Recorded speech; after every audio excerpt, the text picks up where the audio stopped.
Good morning, Namibia, and welcome to the COVID-19 Communication Center Daily's live broadcast, streaming live from all NBC platforms and other media platforms on social media and radio stations. This is an initiative of the Ministry of Information, Communication and Technology with the support of the Ministry of Health and Social Services, along with very many numerous stakeholders. The COVID-19 Communication Center serves as a central place to ensure that we communicate all updates pertaining to COVID-19 in Namibia and serves as a place to authenticate and verify any type of that information. This daily update is to inform every Namibian citizen about anything new around coronavirus. Yesterday, we had individuals from the law enforcement agencies, we had the Ministry of Home Affairs and Immigration and Safety and Security representatives, as well as the Namibia Correctional Services, as well as the Ministry of Defense and Veterans Affairs. But today, we are talking all things education. This morning, we are joined by the Minister of Basic Education, Arts and Culture, Executive Director, Ms. Annette Steenkamp. Thank you very much for joining us. Thank you. As well as the Managing Director of NAMCOL, the Namibian Center for Open Learning, Managing Director, Dr. Harold. Thank you very much for joining us. As well as the Acting Secretary General of NANSO, the Namibian National Students Organization, Ms. Patience Masua. Thank you very much for joining us. Therefore, all your queries and questions that were sent to the covid.nam@mict.gov.na email that is designated to answer all questions around COVID-19 have been incorporated to ensure that we answer those questions that you would like answers to. But before we get into our discussion this morning, we ensure that we have a health update in all of our sessions. Therefore, I'd like to invite the Deputy Minister of the Ministry of Home Affairs and Social Services, Honorable Dr. Esther Mushiningwa, to come and just give us an update on the health situation in Namibia. Thank you, Deputy Minister. Good morning, everyone. Good morning, colleagues from education. As you heard, Dr. Ushua Esther Mwinyangwe, and just a brief update on what is the current situation right now. You can see that this morning is dedicated to education and the COVID-19, so I will not take much of your time, but I want to emphasize that for the media, we will be back around 4 at the 4 o'clock session, so all your questions related to health will be then also tackled during that session. But I want to say that, as we heard yesterday from the Minister, the current cases that we have, the COVID-19 cases that are positive, they stand now at 16. Case number 15 is a male teacher, Namibian, who was in contact with a friend from South Africa. And of course, the friend is back to South Africa, but we understand that his condition is very stable. Then the second, the case number 16 is a medical professional. Now you can imagine that the medical professional who has been working, has been into contact with various and many people, patients as well as colleagues as well. As we speak now, he is in isolation and he's also doing very well. His family is also in isolation, and I also want to mention that our surveillance team has already started with contact tracing, because it's very, very important for us to trace everyone who was in contact with a medical professional so that we can start, see what we can do to keep further spreading of the virus. Question that people are asking is that we understand that the schools are reopening on the 20th of April. Is the country ready? Are we ready for that? From the ministry perspective, the answer is that we know that the dynamics of the COVID-19 and the coronavirus is very complex. We don't know what will happen in the next few weeks to come. So we are monitoring the situation. We are checking all new developments that are coming, and based on that, we will then be able to, to advise or to make a better informed decision. So at the moment, from our side as a ministry, is that we are monitoring, we are in discussions with various stakeholders, including the Ministry of Education as well. So I'm looking forward also to hear from our colleagues their viewpoints, and as I said, we will be back around 4, and all questions that are health related can then be reserved until 4 o'clock. Thank you very much. Thank you very much, Dr. Mwinyangwe, for that update. I think at this point we are relieved that we're still at 16 cases, and that, of course, we continue monitoring the developments of COVID-19 in Namibia to ensure that we are able to respond to the needs in the country as they arise. Now, ladies and gentlemen, we are getting into a panel, but before that, just a quick announcement. I've announced this before, but if there are any citizens that would like to travel for any types of reasons, please be reminded that your travel permits are available at your constituency offices. So if you'd like to apply for a travel permit, of course, you'll need to meet certain criteria to allow you to travel out of the lockdown areas, especially in the regions of Khomas and Irongo. Please go consult your constituency councillor at their constituency office to be able to know how you can be able to get that permit. Thank you very much. As we start our panel, I think I'll start with you, Edie. Ms. Sanet, there has been a lot of questions around, are school reopening, are they not? What factors are the ministry taking into consideration? There's a sort of a tentative date of 20 April. It's not concrete, but what do you want the nation to understand about what plans the ministry has around children going back to school amid the COVID-19 pandemic? Thank you very much, Honorable Deputy Minister, and I just want to say we really appreciate this opportunity that we have to engage and to share information. I also want to link on to what the Honorable Deputy Minister of Health just said. The complexity and dynamics of COVID-19 are constantly monitored, and the solutions that we may have now and the answers that we may have now may not be the same in a week or 2 weeks' time. I just want to put that into context. And I also want to say that government, as well as a line ministry and a part of government, the Ministry of Education, Arts and Culture has as its highest priority the safety and the well-being and the health of our learners, our clients and our teachers, and by extension, of course, the community and the parents. So I want us to unpack today what it means when we say schools are officially reopening on the 20th of April 2020. First and foremost, we wish to acknowledge that our learners and our teachers were on a holiday. We had only 42 days in the first term that the teachers could work with the learners, and we all know that we had at least 41,000 learners that were also affected by the floods. So the teaching and learning time that we had in the first term also came to an end abruptly when we closed the schools with a holiday of a month on the 16th of March. We cannot have the teachers, for example, on an extended holiday for the rest of the year. Our motto and our theme within the Ministry of Education and with wider and in-depth consultation is simple. Learning must continue. Education must continue. Teaching and learning must happen. Having said that, there are two critical factors that we want to share with the learners, the teachers, the parents, and everyone out there. First and foremost, when we say the schools officially reopen on the 20th of April, it means that no learner will physically return to the actual building.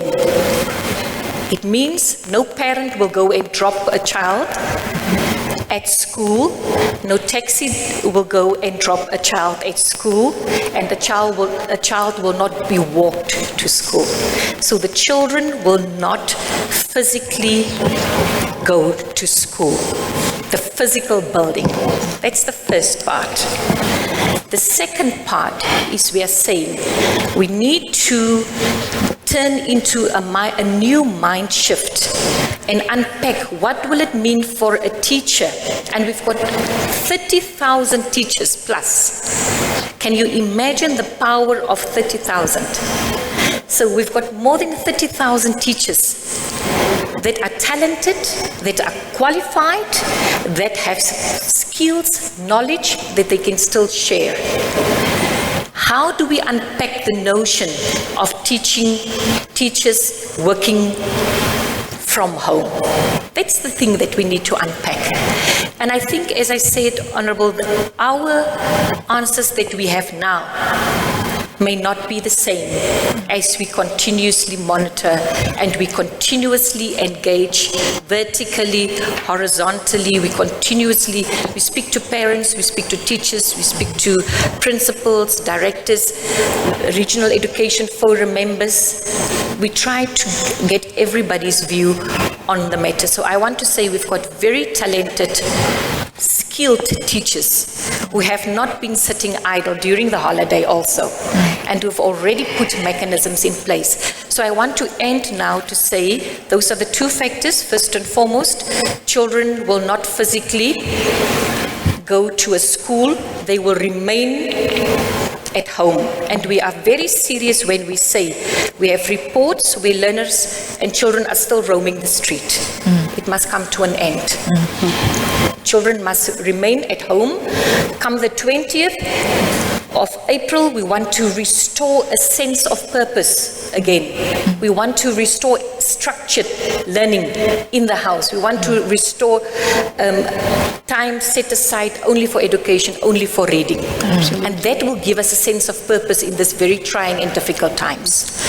Thank you, Edie. So what I'm getting is that the ministry is still really looking at ways on how to ensure that should this very uncertain time of COVID-19 continue or persist, you're exploring alternative ways in which learning and teaching continues for every Namibian child, but also for your staff members that have the skills to offer, whether at home, or whether any other way that might come up to allow that to happen.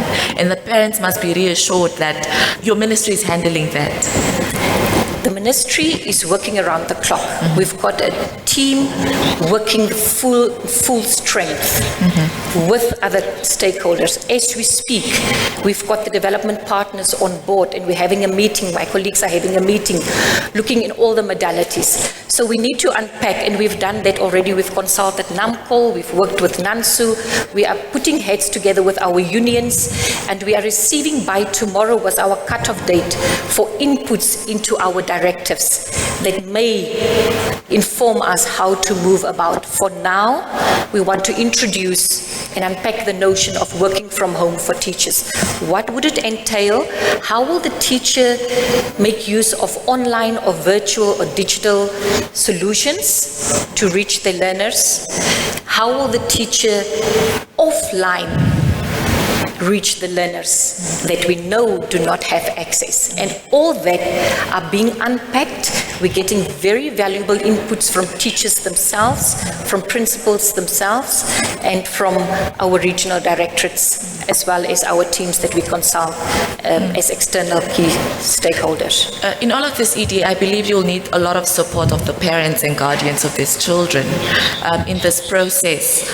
I would assume that the support would require community engagement or community support, and especially of parents that are with these children at home. How would you want them to get involved in ensuring that whatever you come up with actually succeeds? Oh, absolutely. We must remember that we, as a ministry, we will be faced with challenges of equity. Not all parents have the means, be it financial, be it in terms of the technological devices, to give that kind of support to the learners first and foremost. Not all parents may have the time. Many parents are still serving in essential services during the lockdown.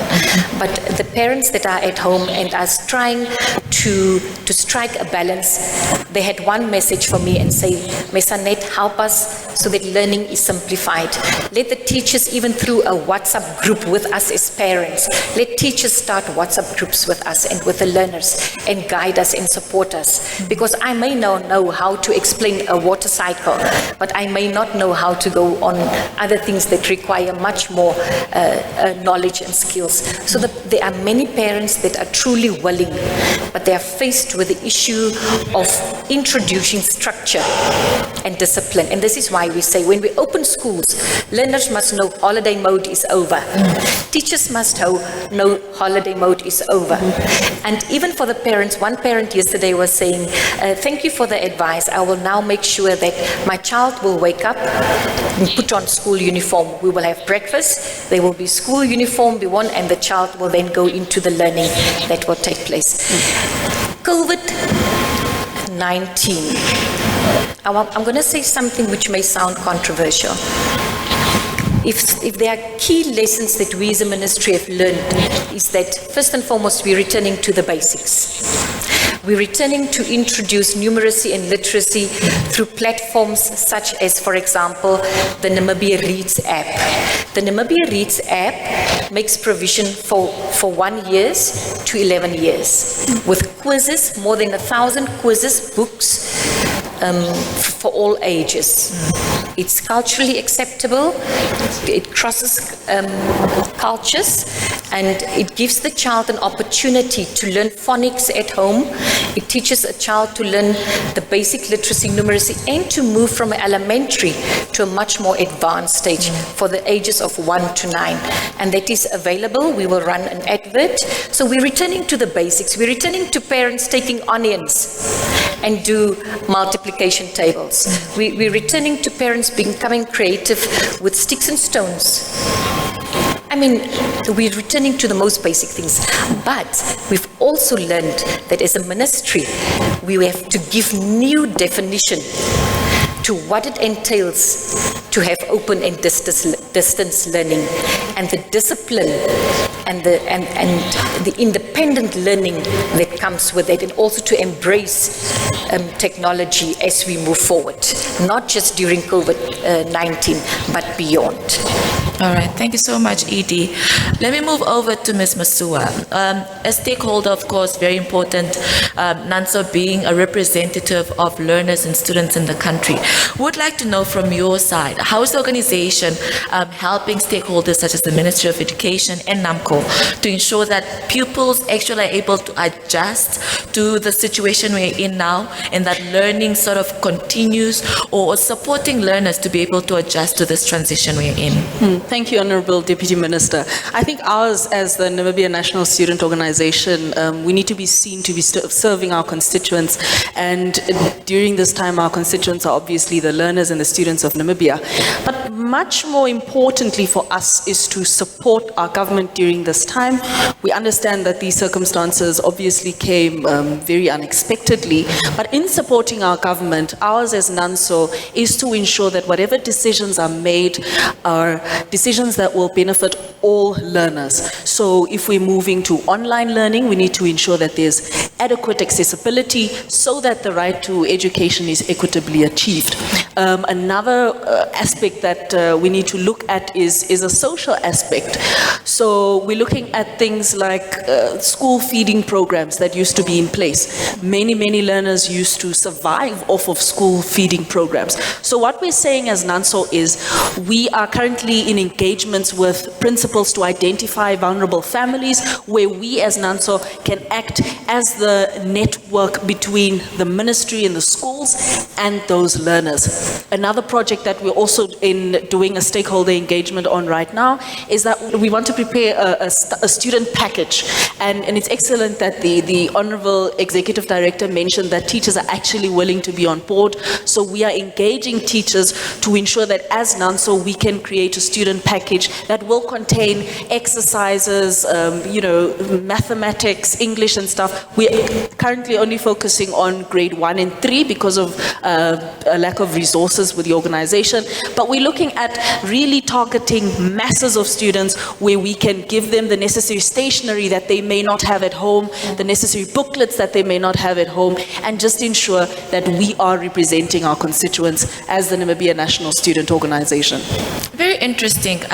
There are those that are predicting that in times like this, where, of course, because of the lockdown and the state of emergency, families are forced to be together. There might be a rise of conflicts or issues of gender-based violence, sexual violence.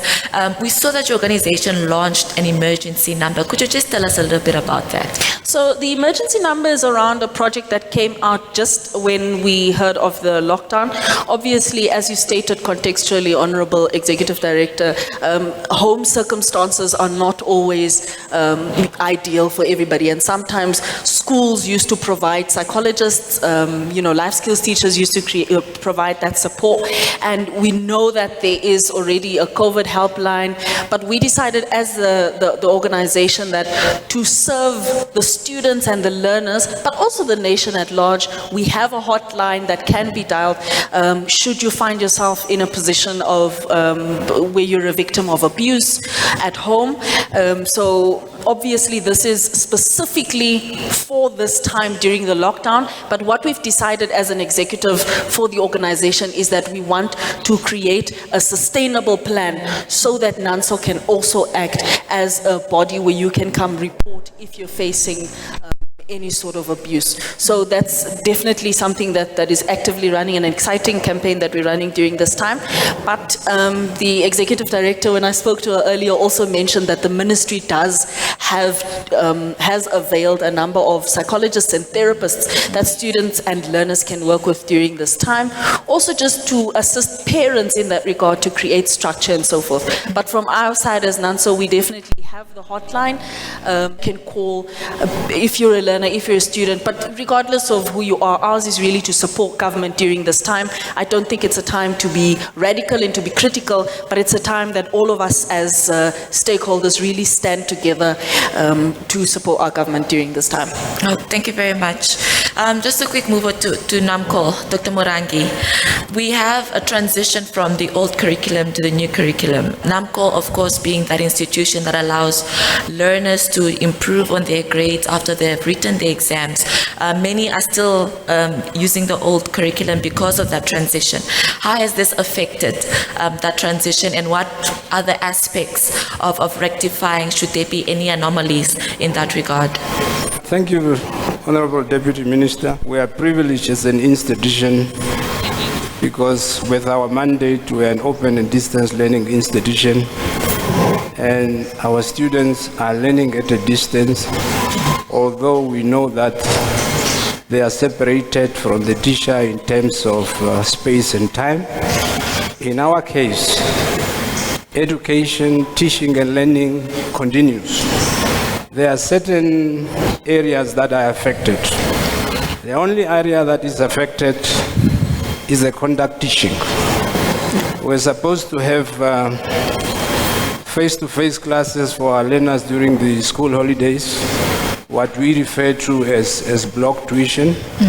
We have suspended that because we have to practice social distancing. We also didn't want to put the life of the students at risk, because during this situation, I think health should come first, and then we can put the other interventions in place.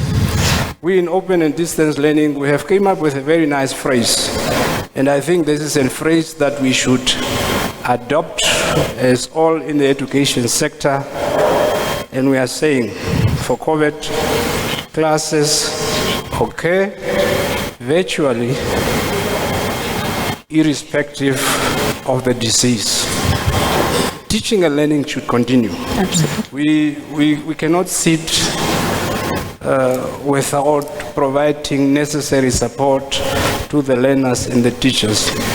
What we have done with the declaration of the state of emergency by His Excellency the President, we have placed an advertisement in the newspaper to introduce the learners, whether learners from the formal system, whether learners starting through distance, through a platform we refer to as the Notes Master platform.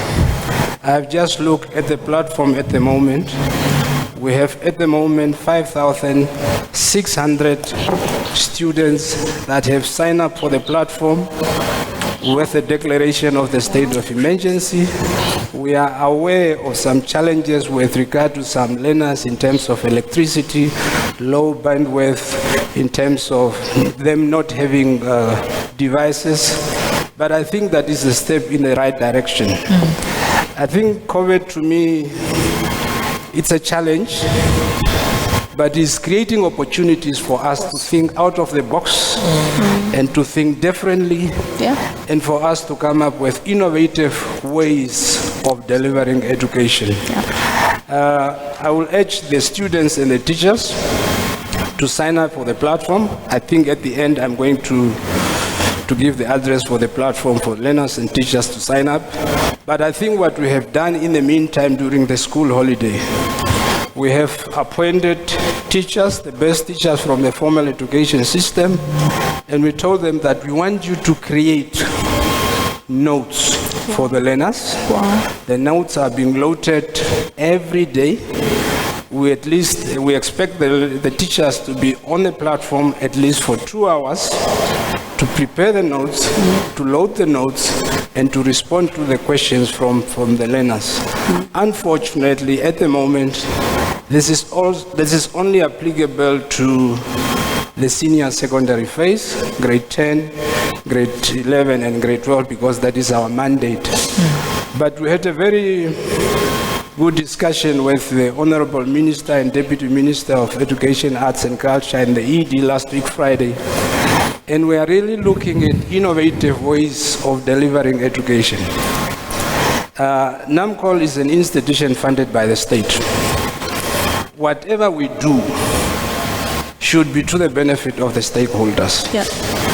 One initiative or two other initiatives that we are busy with at the moment, we have developed over 2,000 radio lessons based on subject matters. I think with the lockdown, we have arranged with the national NBC to broadcast the lessons for us. At the moment, it's on national radio services. But this morning, I've spoken to the Director General of the NBC for us, because we have also content for Namibian home languages, and we are in a process of negotiating for this to be broadcast. We have also loaded some videos on YouTube. And I think what is important also, we are in discussion with the NBC for us to broadcast our video lessons. I think the nation is aware that we were broadcasting on Channel 4 of the NBC decoder that was suspended due to budgetary constraints at NBC, but we are also in discussions to put some modalities in place for us to broadcast. I think what we should understand, and I think that is the concern from many parents and teachers, we think more about education, about summative and formative evaluation. When are they going to write the exam?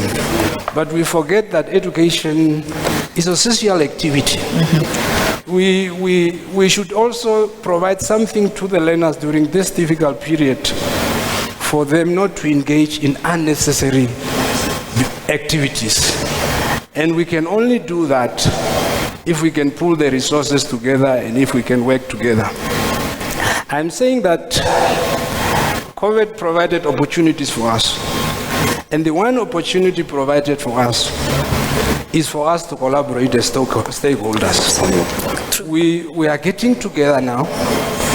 Honorable Deputy Minister, you are from the Information and Communication Technology Ministry. I think this is the right time for us to address the issue related to internet connectivity for our learners. How do we make sure that the learners have devices at affordable prices? How do we make sure that the learner has internet connectivity at affordable prices? You see what is happening today in the Pacific. They are facing Category 5 hurricane in the Pacific. they can't rely on the print. They have to find other ways of delivering education to the nation. So in our case, I think education is continuing, but there are certain aspects that our learners have been affected. They need that direct contact, although minimal, with the teachers, which is not there at the moment. Thank you very much, Dr. Morangi. Anything you'd like to add before I open up the floor for questions? I think I just would like to add, and indeed agreed with Dr. Morangi, that COVID-19 presented us with challenges, but as we know, all our lives have changed. And we have to embrace that change. It comes with opportunities. Although there are threats, it is how we are handling it. The teachers, when they come back and when they work with the principals, they will themselves have to work on a preparedness and response plan at school level. There will be a task force that will have to oversee what conducive environment, how to create a much more conducive environment at the school in terms of cleaning, disinfecting, etc.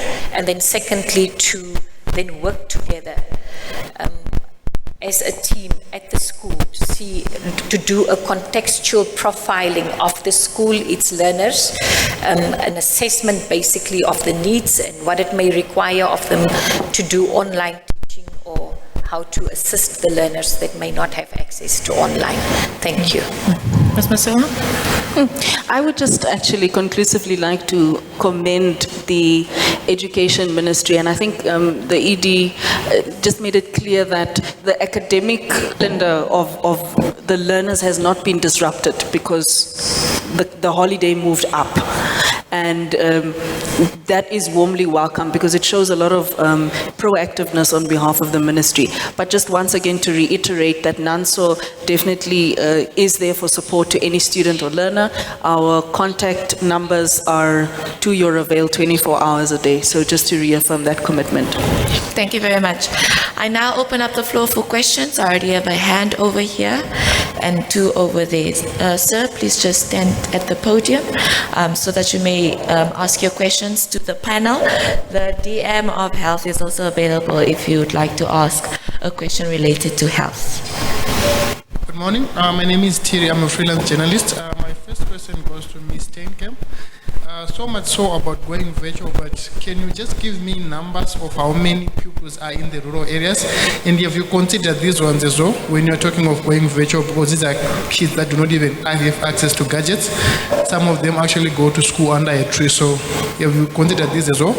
And then at NANSO, when you talk of engagement with the ministry to find the best possible ways probably for the students or for the pupils, how widespread are you in terms of reaching out to some of these also vulnerable in the villages? Because it sounds rather elitist to say you are engaging here, but I'm sure if you look at the chunk of pupils or students that are outside the metropolitan areas, there are a lot. If you consider that as well. Thank you very much. Yes, so thank you. I just want to say that, in terms of our profiling as a ministry, let me start off with that and put things into context.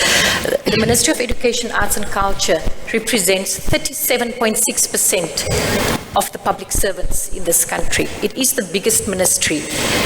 We are serving more than 800,000 learners.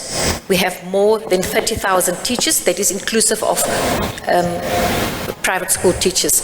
And we are serving 1,897 schools. Now, the number of learners that are going to be affected are not just in the north. It is a national problem that we are having.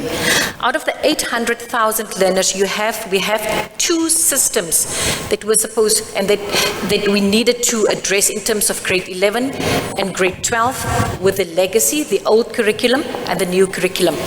For the old curriculum, grade 12s, we've got more than 27,000 learners. For grade 11, we have 23,000 learners.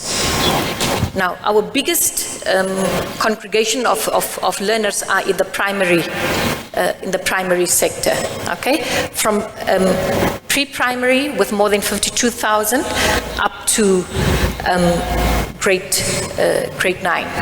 So, those are the big numbers that we talk about. So, yes, we are saying we are having a challenge. We are, remember, that COVID-19 also came to highlight again once more the issues that we are constantly trying to address, and that is inequalities. And therefore the ministry, really we are appealing to the Friends of Education, to corporate entities to join us in helping us to roll out either on-learning or e-learning to our students. You know, should we come up with specific, because we have already tried to come up with how to go about it, but those are not perfect solutions. During the COVID-19 times, ladies and gentlemen, there is no perfect solution. We will continue to come back to monitor, come back and inform and engage and consult and then make decisions, and trying for that decision only to be in the best interest of the child. So we are very aware that across the country, in Arawap, in Ses, in Okongo, Otamanzi, everywhere else, where Shukmansberg, Katima Mililu, you will have households and children who do not have the necessary devices. And for that, we need collective collaboration, as Dr. Murangi said much earlier. Thank you. Ms. Masua? Thank you for your question. I think our program is specifically designed and targeted for the most vulnerable communities that are most harshly affected during this time. And that is why we've engaged principals like the principal of Havana Primary School, who gave us an exact figure of how many students need to, used to get food from the school feeding program, etc. These packages are specifically designed for most vulnerable communities, and that's where we're starting. We're not starting with a very big number, and we're only starting with grades 1 to 3. The reason therefore is because it's a pilot program. We want to roll it out in Windhoek and in the Commerce region and in the Ronga region, which are the lockdown regions, and going forth, engage other stakeholders and the private sector to then, support us in terms of resources to be able to reach these communities. But the program is specifically designed for the most vulnerable communities. Thank you. Second question, sir? Should the situation remains the way it is until towards the end of the year, does this mean the ministry will work out on modalities on how to rework on continuous assessment and subsequently the setting of the examination? Or does this mean the ministry will do the cancellation of the academic year 2020 and maybe start afresh from 2021? Thank you. Thank you. Thank you. That was quite a bold question. And yes, these are the kind of dialogues that we need to have. And I'm really, really grateful for this platform. First and foremost, let me say that we have consulted our unions, our recognized teacher union, NANTU. We've also consulted TUN. We have more than 10,000 teachers. We've consulted NANSU, as well as NAMCO, and all other stakeholders, including the schools. We will have all the inputs by tomorrow. We will submit a preliminary report to our principals, and then we will take it from there. But we have two-case scenario. You are quite right. I just want to put it again into perspective. Remember that every country's context is different. We are different from Italy, we are different from UK, we are different from South Africa in terms of how we handle schools. In other countries like the USA, after 7 months, they said there will be no exams. We will see what we can do. In the UK, it was the same. UK said that we will look at the assessment of what has already happened in the schools. We will look at the tests, the mastery tests that were written. We will look at the overall assessment. class attendance, etc., and all that. And then we will make a decision to see, teachers can then decide at which level is the child, and the examination board can then decide how the child will be moved. We can't do that. And we need to be very clear from the very start that we in the first term, we were supposed to have 66 teaching and learning days. If you want to have a full year of teaching and learning to take place, in the curriculum, the new curriculums that we have, and for every child, you need 195 days, school days minimum. We set aside for this year 198 school days for teaching and for learning. That is being affected. We had effectively only 42 days in the first term, of which we know it takes most of the schools almost a week or 3 days to set up the school, to get things in place, and then came the floods.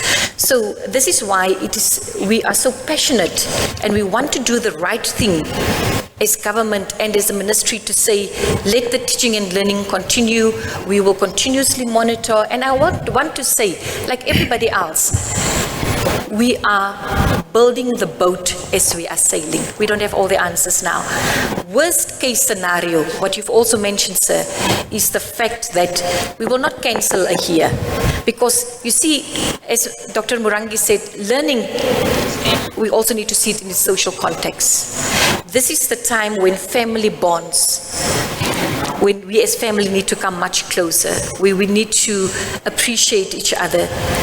We've taken many things for granted. We can't continue to do that. Worst case scenario, there's no cancellation of an academic year, if we can speak it like that. Learning must continue. We will continuously monitor. There are factors that influence our exams, for example. Our learners were supposed to already verify the examinations. Both full-time as well as part-time learners were supposed to verify the examinations physically from the 14th to the 24th of April. That cannot happen now, because how do you get all those thousands of learners to a point to verify physically? It's not something you can do online. You understand, we've already moved online registration for examinations, which was brilliant, but you can't do verification online because based on that. So what also happens is because that verification of exams could not happen or cannot happen, 14th is still to approach, but we've got no way of certainty as to how it may play out. So it has a ripple effect, basically a domino effect as to how we move forward. We cannot cancel an academic year. We want teaching and learning to continue.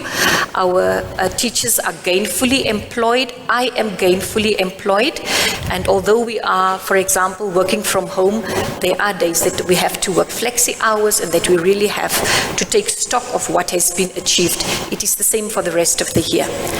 Coming back and also being honest, yes, it is the worst case scenario that may happen, that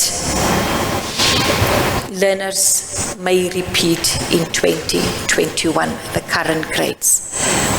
We are not moving towards that. I want to state that categorically, ladies and gentlemen, members of the media. We are having two scenarios. The first one is, let us unpack the concept for teachers working from home. Let us unpack the concept of parents getting used to being the primary caretaker and the primary teacher at home. And if the parent is not there, we've got university students at home, we've got youthful groups at home. Everything does not have to rest on the parents. So all of us will have to make an assessment of our strengths and how we can move forward. But already we see that we are affected tremendously, especially in terms of formal assessment and examinations for this year. Thank you, Edie. Last question from you, ma'am. My name is Albertina Nakale from New Era newspaper. Ms. Tienkamp, I in particular didn't get clearly when it comes to sitting of exams. Like I have in particular spoken to current grade 12s who are obviously the last bunch of the old curriculum. Now these kids are saying they are actually ready, seeing that they did grade 12 already, most of the work, in grade 11 last year. So they feel they are ready to sit for exams. So is the ministry going to allow them to write? Because what they don't want is apparently to repeat. They feel they are ready. And when one looks at social distancing, would it be so difficult to put learners sitting for grade 12 in a hall, of course, taking in consideration social distancing, and then they sit for their exams? Was that an option? Was it also looked at? And perhaps to Nanso, what are you guys perhaps doing for university students? Of course, universities have come up with online programs and stuff. But then there are also marginalized students. What are you guys doing in this regard? You find the blind, for example, people living with disabilities who are unable to perhaps use online. What are you guys doing in this regard? Thank you. Thank you. Can I just get the last question quickly before we get to responses and then we... Good morning, I'm Dr. Washali from Eagle FM. Just two questions, and I appreciate that the Executive Director, Ms. Steenkamp, said that you are building the ship as you sail. Now, if we're looking at it realistically, and we say that by the 20th, learning has to continue, what is the ministry doing, apart from understanding that there are those who don't have access to internet or are in the rural areas? What is the ministry doing to also deal with households where it's not as stable, especially when it comes to probably alcohol and drug abuse, or where the parents, it's not a stable home?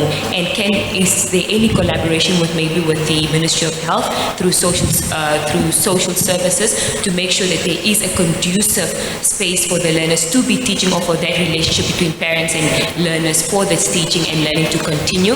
That's number one. And number two, to Nanso, there are certain institutions, private institutions, I'm not certain about public institutions, but private education institutions that are asking students to make payments although they don't know how far this is going.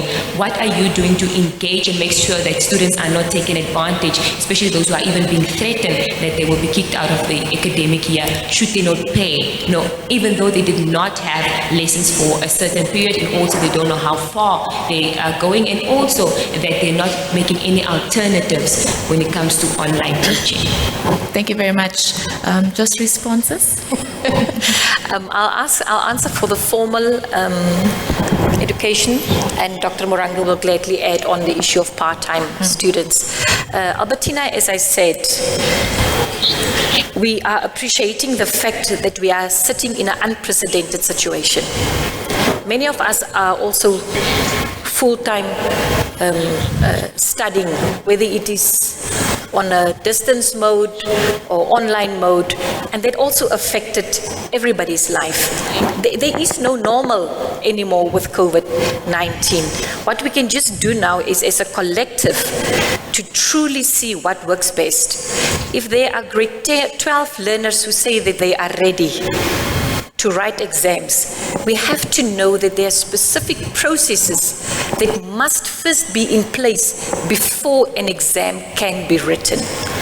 And as I rightfully said, most of the solutions, most of the answers will come from a space where we will look into what the teachers will be able to advise us as well, and the principals. We said that the first 2 weeks when school reopened, there will be several engagements at school level, at regional office level, circuit level, at all the necessary platforms, where people will work out, and our staff will work out a preparedness and response plan. And if there are already teachers who are using, for example, Google Classroom, many teachers are already, and learners using Notesmaster, and Dr. Morangi can talk about that. So the learning has already kicked off, but we cannot assure for certainty that we will be able to write exams. Everything is in place. We will continue with our operations. We will continue to see how best we can put the modalities in place, but we cannot speak with certainty. And I think none of us really can assure you that things will be either blue or red. We cannot say that for sure. The second issue that was asked about is how is the ministry working with other ministries in terms of creating a conducive environment. I think every ministry has got the mandate And I think all ministries have got the response plans, and then you also have your other stakeholders. Yes, I must admit to you, we are very worried about our learners. We care about them. The teachers miss their learners. They miss the interaction. I've got teachers who come and say, Ms. Annette, our children with special needs, we are not sure if they are assisted to take their medication right on time in a timely fashion. We are not sure whether indeed they have eaten. It's a painful process, ladies and gentlemen, for all of us. I agree with Nansu. We have the Namibian school feeding program. We have made an assessment already with principals on 2 issues. How much money is still in the school account so that we can use that funds. Principals get all together. One of the first things they do is to identify what would they require in terms of hygiene and cleaning materials to disinfect and clean the schools with their teams. The second issue that we consulted the schools, and also to see how best can they come up with learning materials that we know are a lack of in many of our schools, using the Universal Primary Education Fund or the Universal Secondary Education Fund. That's the one thing.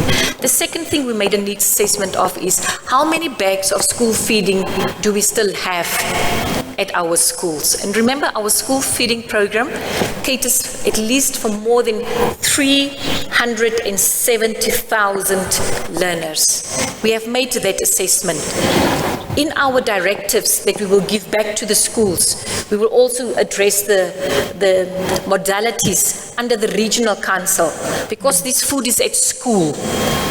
How can this food then be of assistance to the vulnerable, marginalized communities in that respective constituency or area and community? Thank you.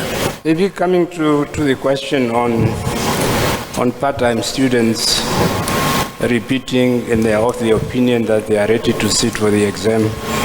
I think what we should understand, teaching and learning is a process. It's not a quick fix. There are certain activities that needs to take place. We have announced to our students that the deadline for submission of assignments, the first one is the 21st of April. We need to go through the assessment activity to see whether they are ready for the examinations. We have a second assignment. We have also what we refer to as mock examinations in August. If the situation prevails, then we can conduct the mock examinations and see whether the students are ready. The students did not make it the previous year because they did not master certain competencies. And I think as a responsible institutions, we have the responsibility to ensure that learners are well prepared before they go and sit for the examinations. I have mentioned that maybe we have one drawback, and that is for us to provide them conduct teaching. That might not be possible. But I think what we should do is to encourage the learners to explore all appropriate avenues that we have availed to them for them to be ready for the examinations. But I think the final decision is not with me or with the ED. It should be with the examination board or the senior officials. Thank you, Mr. Marangi. Ms. Masua? Thank you for your question, Albertina. You raise a very important issue. The position of NANSO, and it has been a very consistent position that the President made categorically clear, but that is also clear in the statement that we released yesterday on higher education, is that we reject any solution that is not equitable for all students. So we're saying that there's a reason why most of the students are full-time students, and therefore if we are to migrate to online learning, we need to ensure that initially there is accessibility of these online platforms for all students if the universities are going to take assessments. So we've rejected the position that was taken by the universities currently to migrate to an online system. But that is also a discussion that we're going to dive in when we look specifically at higher education. But we have made our statement available. It is our position that we consistently remain. We say that if there's not equal access to online platforms, then online education should be halted until such a point in time where universities can ensure that all students have equal access to these online platforms. Because it doesn't help if over 43% of students do not have access to online platforms. So you're educating, half of the privileged students who may have those resources. We've received reports from students who don't have electricity at home, students who don't have laptops, students who used to rely on university infrastructure such as computers and laptops to be able to